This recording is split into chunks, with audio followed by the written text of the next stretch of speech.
3 राज्यों में बम्पर जीत के बाद एक तरफ जहां बीजेपी गदगद है तो कांग्रेस की नींदें उड़ी हुई हैं। पार्टी जब तक इन नतीजों से उबरेगी तब तक लोकसभा चुनाव आ जाएगा। भले ही कांग्रेस की ओर से ये कहा जा रहा है कि विधानसभा चुनावों के नतीजों का लोकसभा चुनावों पर असर नहीं पड़ेगा, लेकिन ये बात तो साफ है कि बीजेपी ने तमाम दूसरे दलों के मुकाबले साइकोलॉजिकल बढ़त तो बना ही ली है। लेकिन विधानसभा चुनावों के इन नतीजों से अखिलेश यादव खुश तो जरूर होंगे। अब आप सोच रहे होंगे कि ये कैसे? जानकारों की माने तो इंडिया अलायंस में सीट शेयरिंग को लेकर मामला जरूर फंसेगा। अगर दूसरे राज्यों में कांग्रेस बेहतर परफॉर्मेंस करती तो यूपी में सीट शेयरिंग को लेकर अखिलेश यादव पर जरूर दबाव बनता। हालांकि अब अखिलेश यादव फ्रंट फुट पर हैं। अगर महागठबंधन को लेकर बात बन भी जाती है तो अखिलेश यादव ज्यादा से ज्यादा अमेठी और रायबरेली पर ही मानेंगे।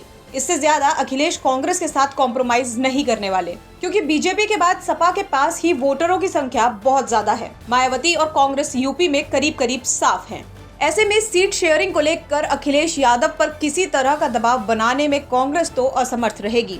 अगर कांग्रेस रायबरेली अमेठी सीट पर मान जाती है तो उसके बदले दूसरे सीट्स पर कांग्रेस अपने प्रत्याशी नहीं उतारेगी और इसका फायदा सीधे सीधे अखिलेश यादव को हो सकता है। बहरहाल आगामी चुनावों की रणनीति को देखते हुए अखिलेश यादव एकदम सेफ मोड में चले गए हैं। वाराणसी में उनसे जब कमलनाथ को लेकर सवाल पूछा गया तो अखिलेश ने शांति से उसका जवाब देते हुए कहा कि हार ने अहंकार मिटा दिया है। यानी अखिलेश यादव ये तो समझते हैं कि दबाव को दरकिनार कैसे किया जाए, लेकिन उन्हें ये भी पता है कि कब, कहां और किसको बस मोड़ना है, तोड़ना नहीं है।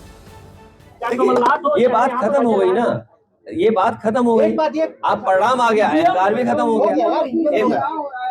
हमारे पत्रकार साथी परिणाम नहीं अहंकार खत्म किया है। मुझे उम्मीद है कि आने वाले समय में फिर रास्ता निकलेगा, क्योंकि देश के लिए लोकतंत्र बचाना, संविधान बचाना ये महत्वपूर्ण है। और उससे भी महत्वपूर्ण ये है कि समाजवादियों का उत्तर प्रदेश में संघर्ष बड़ा है। समाजवादियों को फैसले बड़े लेने हैं। इसलिए जहां से बात शुरू हुई थी कि जहां दल मजबूत है उसको सहयोग दूसरे दल करें। ब्यूरो रिपोर्ट, यूपी तक।